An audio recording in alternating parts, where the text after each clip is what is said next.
Hello everyone, welcome to today's Sky Racing News, and we're counting down the hours literally now to Saturday and the final appearance of the champion mare Winx, and it will be announced later today by the Australian Turf Club that the sold up sign will go up at Randwick on the weekend. That will give us more than 40,000 people there at Randwick. Now, when Black Caviar raced back there the last couple of times in Sydney, the new grandstand was being built, so there wasn't official crowd at that time, but certainly this will be the biggest crowd in the modern era that will be at Randwick on Saturday to watch Winx. As I say, expected to be a sold-out day, and that will be announced later in the day. Well, the Longines Queen Elizabeth is dominated by the champion mare Winx, but what about the UK stayer in He's Eminent? We know how strong it was first up off a very long break. It's made further improvement this morning. James McDonald took the horse for a gallop around Canterbury. It certainly wasn't out to break the clock, given the race is only 3 days away,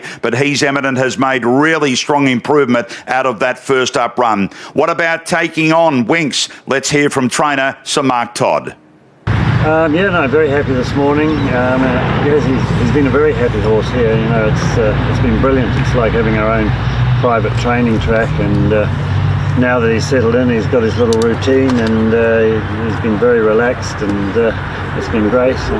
Just did a nice quiet bit of work this morning. James rode him. He's very happy with how he felt, and he's come through it really well. It's an almost impossible task to work out a plan to beat her, so all we can do is run our own race. So that's Sir Mark Todd, relevant to He's Eminent going into the big race on Saturday.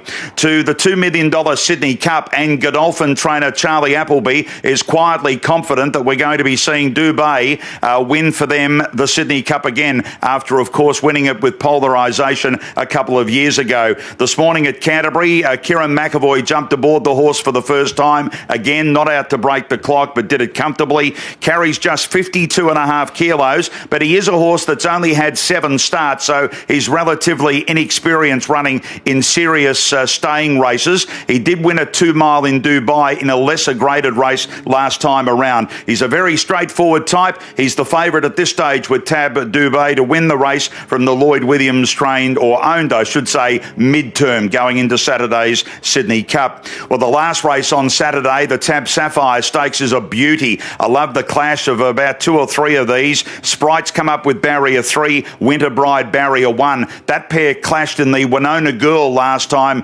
and on that occasion we saw Winter Bride just hold off Sprite, who's got that really strong finish. As I say, the barriers have both been favourable to, particularly Winter Bride.